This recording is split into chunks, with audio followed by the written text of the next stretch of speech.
వి gold trusted gold buyers తాకట్టులో ఉన్న బంగారాన్ని విడిపించి ఈ రోజు ఉన్న మార్కెట్ ధరకే కొనబడును. మరిన్ని వివరాలకు సంప్రదించండి 7710 పథకాలన్నీ కూడా సక్రమంగా అందుతున్నాయని అభిప్రాయంతో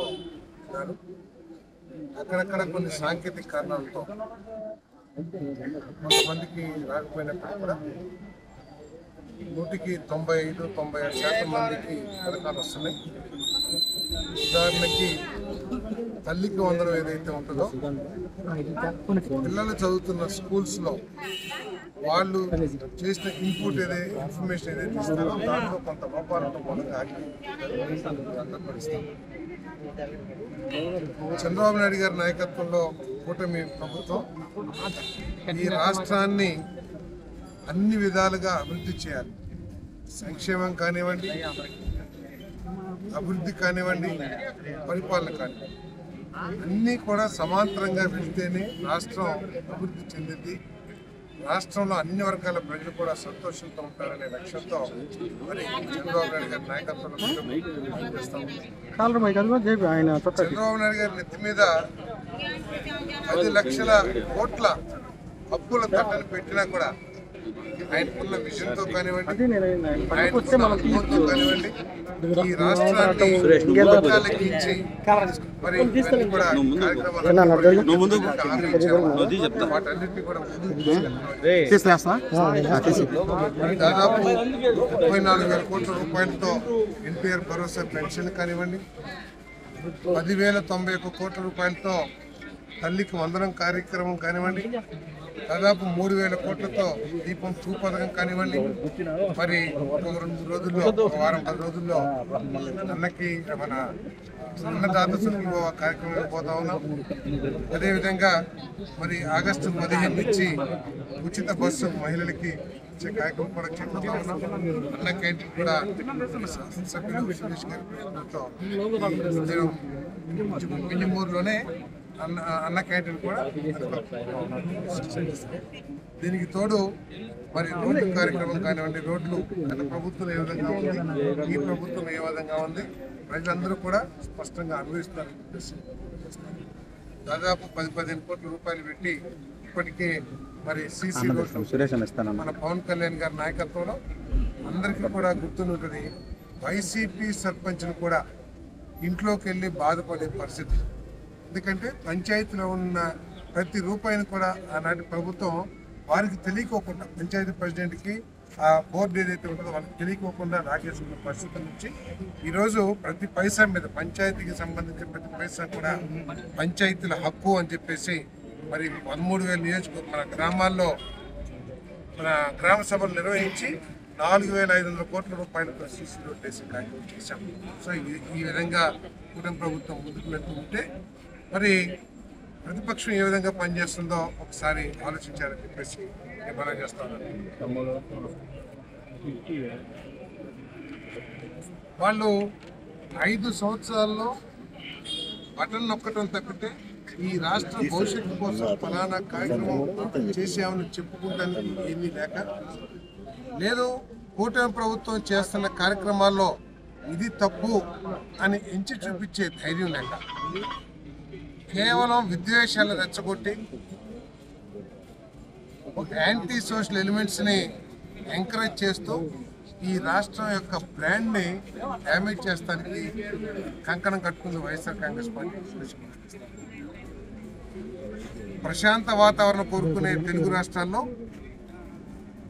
గతంలో ఎన్నడూ లేని విధంగా రపరపా నరుగుతాం, అడ్డం వచ్చిన వాళ్ళందరినీ తొక్కుతాం అని చెప్పేసి చెప్తున్నారంటే ఒకవేళ ఆ పార్టీ మళ్ళీ అధికారంలోకి వచ్చే అవకాశమే లేదు.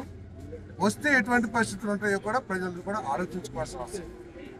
ఈరోజు గౌరవ ముఖ్యమంత్రి గారు 15 సంవత్సరాల ముఖ్యమంత్రిగా చేశారు. ఇప్పుడు 24th టర్మ్ చేస్తా ఉన్నారు. ఆయన పెట్టుబడిదారు అంటే ఇన్వెస్టర్స్, పారిశ్రామికవేత్తలందరూ సమావేశంలో ఆ భూతం మళ్ళీ రాదు అని చెప్పుకోవాల్సిన పరిస్థితి వచ్చిందంటే ఎటువంటి భయానిక వాతావరణాన్ని ఆ పార్టీ సృష్టించిందో ఒకసారి ఆలోచించారని చెప్పేసి కూడా మేము మనం చేస్తాం. ఈరోజు ప్రభుత్వం 20 లక్షల ఉద్యోగాలు కల్పించాలి, ప్రతి ఇంటికి ఒక ఎంటర్ప్రెన్యూర్, మీరు విమర్శించవచ్చు, ఏంటి ఇంటింటికి ఒక వ్యాపారవేత్త అంటే. వ్యాపారవేత్త అంటే కోట్ల రూపాయలు పెట్టుబడి పెట్టే వ్యాపారవేత్త కాదు. ప్రతి ఒక్కరికి ఒక్కొక్క స్కిల్ ఉంటుంది. నాకు ఒక స్కిల్ ఉంటుంది, సురేష్కి ఒక స్కిల్ ఉంటుంది, చెంచులు బాబు గారికి ఒక స్కిల్ ఉంటుంది. ఈ స్కిల్స్ ను ఆసరాగా చేసుకుని ఏ విధంగా అభివృద్ధిలోకి తీసుకురావచ్చు ఆర్థిక సాయం చేస్తే అనే ఆలోచనతో దేశంలో ఎక్కడా లేని విధంగా సర్వే కూడా చేస్తున్నాం. ఈ ఒక్క సంవత్సర కాలంలోనే వచ్చిన దాదాపు 8-9 లక్షల కోట్లు ఏదైతే పెట్టుబడి ఉందో, అంటే 10 లక్షలు 12 లక్షలకి అగ్రిమెంట్స్ అయినాయి, కానీ 7 నుంచి 8 లక్షల దాకా ఆల్రెడీ కార్యక్రమాలు ఉన్నాయి. ఇవన్నీ కూడా 27-28 కల్లా పూర్తి చేయాలని చెప్పేసి మేము పట్టుదలతో ఉన్నాం, ప్రభుత్వం పట్టుదలతో ఉంది. అవన్నీ పూర్తయితే దాదాపు 5-6 లక్షల మందికి ఉద్యోగ అవకాశాలు వచ్చే పరిస్థితులు ఉంటాయని చెప్పేసి ఈరోజు గత ప్రభుత్వానికి ఈ ప్రభుత్వానికి తేడా ఏంటంటే, గత ప్రభుత్వం అమ్మఒడి లేకపోతే ఫీజు రింబర్స్మెంట్ ఇచ్చేసి చేతులు కడిగేసుకుంటారు, ఆ బాధ్యత అయిపోయింది. కానీ చంద్రబాబు నాయుడు గారు ఆ విధంగా నేను తల్లికి వందనం ఇచ్చాను, ఫీజు రింబర్స్మెంట్ బకాయిలు ఇచ్చానని చెప్పేసి చేతులు కడుక్కున్న సిద్ధంగా లేదు. చదువుకున్న ప్రతి పిల్లవాడికి కూడా ఉద్యోగ అవకాశాలు కల్పించాలి. ఉద్యోగ అవకాశాలు కల్పించాలంటే ఈ రాష్ట్రంలోకి పెట్టుబడులు బాగా రావాలి, పారిశ్రామికవేత్తలు ఇక్కడికి వచ్చి పెట్టాలి, సాఫ్ట్వేర్ రంగం లేకపోతే మ్యానుఫ్యాక్చరింగ్ రంగం ఇవన్నీ కూడా అభివృద్ధి చెందాలి లక్ష్యంతో అందరినీ కూడా మరి ఇక్కడ ఈ రాష్ట్రానికి ఆహ్వానించి పెట్టుబడులు పెట్టించే విధంగా చేస్తామని చెప్పేసి మనం చేస్తాము. మరి ప్రతిపక్షం వాళ్ళు పరామర్శ పేరుతో గ్రామాల్లో నియోజకవర్గాల్లో విద్వేషాలు గొడవలు సృష్టించి లబ్ధి పొందడానికి ప్రయత్నం చేస్తారు. ఆయన ఒకసారి ఆలోచించేయండి, తెనాలి అనే ప్రాంతంలో గంజాయికి అలవాటు పడి రౌడీ షీట్లు పెట్టించుకుని సమాజంలో ఆ వాడల్లో అరాచక కార్యక్రమాలు చేస్తున్న ఇద్దరిని పోలీసులు శిక్షిస్తే వారిని పరామర్శ చేస్తారు. అంటే నువ్వు సమాజానికి ఎటువంటి సందేశం ఇస్తున్నావు అని చెప్పేసి ఆలోచించుకోవాలి. యువతంతా కూడా నీ ప్రభుత్వంలో గంజాయి ఎక్కువ అందుబాటులో ఉండి పెడదవ పడ్డ విషయం రాష్ట్ర వ్యాప్తంగా దేశవ్యాప్తంగా కూడా తెలుసు. దేశంలో ఎక్కడ గంజాయి పట్టుకున్నా కూడా ఆంధ్రప్రదేశ్ నుంచి లేకపోతే ఫలానా జిల్లా నుంచి వస్తుందని చెప్పుకునే దౌర్భాగ్య పరిస్థితి నుంచి ఈరోజు చాలా కఠినాత్మకమైన చర్యలు తీసుకున్నారు.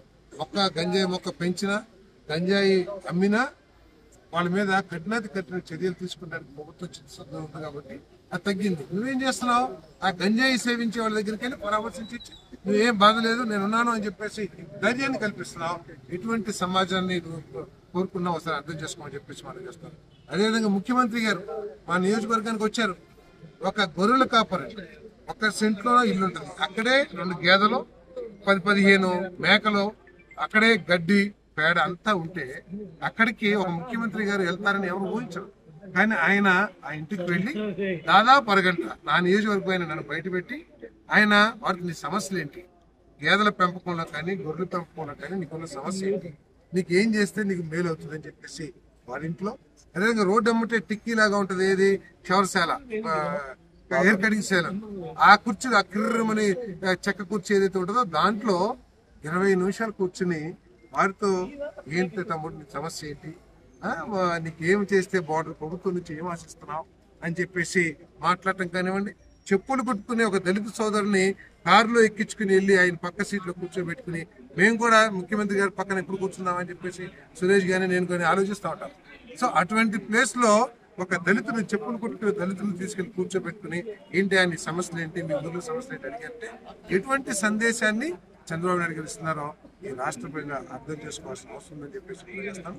తెలుగులో ఫాస్టెస్ట్ న్యూస్ ఇప్పుడు కొత్త అవతారంలో 5 సెకండ్లోనే పూర్తి వార్తా సమాచారం మీ చేతిలో.